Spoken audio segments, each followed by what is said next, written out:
নমস্কার।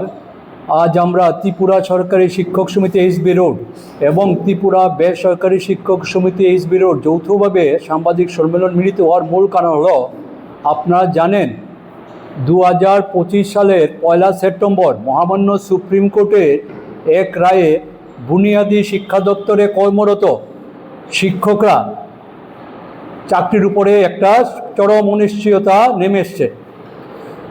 1 সেপ্টেম্বর 2025 সালের রায়ে বলা হয়েছে যে কর্মরত শিক্ষক যারা শিক্ষার অধিকার আইন বা আরটি অ্যাক্ট 2009 যা 2010 সালে চালু হয়, যে আইনে মূলত 6 থেকে 14 বছর বয়সী ছাত্রছাত্রীদের অবৈতনিক বাধ্যতামূলক শিক্ষার কথা বলা হয়েছে। সেই আইনে শিক্ষকদের কি যোগ্যতা হবে নিয়োগের ক্ষেত্রে, এই বিষয়ে একাডেমিক অথরিটি হিসাবে এনসিটি বা ন্যাশনাল কাউন্সিল অফ টিচার্সের দায়িত্ব দেওয়া হয়। সেই আমরা লক্ষ্য করি এনসিটি তার 23 নম্বর ধারায় শিক্ষকদের যোগ্যতা নির্ণয়ের ক্ষেত্রে অতীতমুখী বা রেট্রোস্পেক্টিভ এফেক্টের কথা বলেন, অর্থাৎ শিক্ষার অধিকার আইন 2009 যা 2010 সালে চালু হয় তার পূর্বে নিয়োগপ্রাপ্ত শিক্ষকদেরও চাকরিতে ক্ষেত্রে টেট বাধ্যতামূলক এর কথা বলা হয়। গত 1 সেপ্টেম্বর মহামান্য সুপ্রিম কোর্টের ডাবল বেঞ্চ রায় দিয়ে বলে দেন, আগামী 31 আগস্ট 2027 মধ্যে, অর্থাৎ রায়টি দেওয়া 2 বছরের মধ্যে বুনিয়াদী শিক্ষা দপ্তরে কর্মরত শিক্ষকদেরকে টেট পরীক্ষায় উত্তীর্ণ হতে হবে। যদি তারা সেটিতে ব্যর্থ হন তাহলে বাধ্যতামূলক অবসরে যেতে হবে। এই রায়টি সারা দেশে প্রায় 30 থেকে 35 লক্ষ শিক্ষকের জীবনে একটা অনিশ্চয়তা নিয়ে এসছে। এই নিয়ে সারা দেশে ব্যাপক শিক্ষক আন্দোলন হচ্ছে। সারা দেশের বিভিন্ন রাজ্য সরকার এবং শিক্ষক সংগঠনগুলি পরবর্তীতে সুপ্রিম কোর্টের রায়ের বিরুদ্ধে সুপ্রিম কোর্টে রিভিউ পিটিশন দাখিল করে। গত 19 মে 2026 সুপ্রিম কোর্টের মহামান্য বিচারপতিদ্বয় এই রিভিউ পিটিশনটাকে গ্রহণ করেননি, বাতিল করেছেন। কিন্তু যে 2 বছর দিয়েছিলেন, যে টেট উত্তীর্ণ হওয়ার জন্য যে 2 বছর সময় নির্ধারণ, তাকে আরও 1 বছর বাড়িয়ে 31 অক্টোবর 2028 পর্যন্ত করেছেন।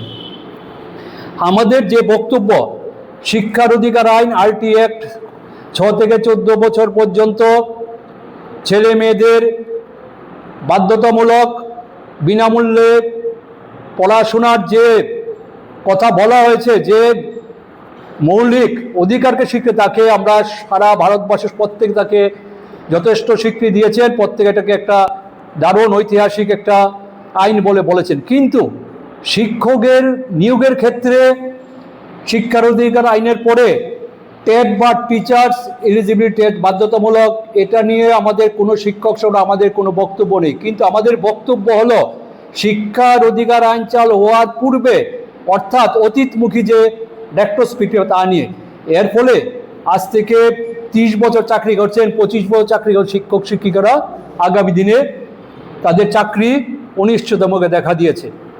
আমরা জানি যে সুপ্রিম কোর্টের রায়ের পরিপ্রেক্ষিতেও কেন্দ্রীয় মন্ত্রিসভা ইচ্ছে করলে পরে অর্ডিন্যান্স জারি করে অথবা সংসদে আইন পরিবর্তন করে, আইন সংশোধন করে তাকে রক্ষা করতে পারেন। আমরা জানি আগামী 20 জুলাই থেকে সংসদে বাদল অধিবেশন শুরু হচ্ছে। কাজে আমাদের একটাই দাবি যে সুপ্রিম কোর্টের রায়ের ফলে সারা দেশে যে 30 থেকে 35 লক্ষ যে শিক্ষক শিক্ষিকা আজকে ক্ষতিগ্রস্ত হবেন, আমাদের রাজ্য একটা বিশাল সংখ্যক শিক্ষক শিক্ষিকারা এর ফলে ক্ষতিগ্রস্ত হবেন, তাদের রক্ষার জন্য কেন্দ্রীয় সরকারকে হয় অর্ডিন্যান্স জারি করে অথবা আগামী 20 জুলাই থেকে শুরু হওয়া সংসদে বাদল অধিবেশনে আইন সংশোধন করে শিক্ষকদের যে টেট দেওয়ার বাধ্যকতা থেকে মুক্ত করতে হবেন। এই দাবিতে আমরা একমাত্র 1 পয়েন্ট এজেন্ডা নিয়ে আগামী 5 তারিখ রবিবার সকাল 11টায় আমাদের বেলান মার্সের শিক্ষক ভবন থেকে আমরা 2টি সংগঠন একটা মিছিল করে স্বল্প পদ পরীক্ষা প্যারাডাইস চুমুনিতে আমরা একটা পথসভায় মিলিত হব। পথসভায় আমাদের মধ্যে উপস্থিত থাকবেন সর্বভারতীয় শিক্ষক সংগঠন স্কুল টিচার্স ফেডারেশন অব ইন্ডিয়ার সহসভাপতি তথা নিখিল বঙ্গ প্রাথমিক শিক্ষক সমিতির সাধারণ সম্পাদক ধ্রুব শেখর মণ্ডল। আমরা আজকের এই প্রেস মিটের মারফত রাজ্যের সমস্ত অংশের শিক্ষক শিক্ষিকা সহ ক্ষতিগ্রস্ত শিক্ষক শিক্ষিকা, শিক্ষানুরাগী জনগণ এবং সমগ্র শিক্ষায় কর্মরত শিক্ষকদের কাছে আবেদন জানাবো, আসুন আপনারা সবাই আগামী রোববার 5ই জুলাই সকাল 11টার সময় আমাদের মেলাট মাঠস্থিত শিক্ষক ভবন থেকে যে মিছিল শুরু হবে, এই মিছিলে আপনারা সবাই অংশগ্রহণ করুন। আমরা মনে করি ঐক্যবদ্ধ আন্দোলন, ঐক্যবদ্ধ লড়াই যে বার্তা তার ধ্বনিত তার যে আমরা কেন্দ্রীয় মন্ত্রিসভা এবং দিল্লিতে আমরা পৌঁছে দিতে পারবো।